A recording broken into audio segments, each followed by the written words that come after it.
Hello everyone. So yan guys, sa video na to panoorin natin isang kababayan nating OFW na umuwi ng Pilipinas after 3 years para surprisahin yung magulang niya. Look at that.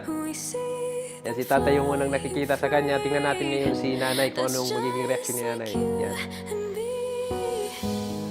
Everyone is lonely sometimes, but I would walk 1,000 miles to see you rise.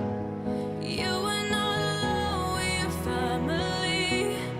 Hold me, let's escape all this reality. Yan guys, super emotional ni nanay. Sila talaga yung talagang napiklado pagdating sa mga bagay na ganito. Look at that, si nanay. Oh.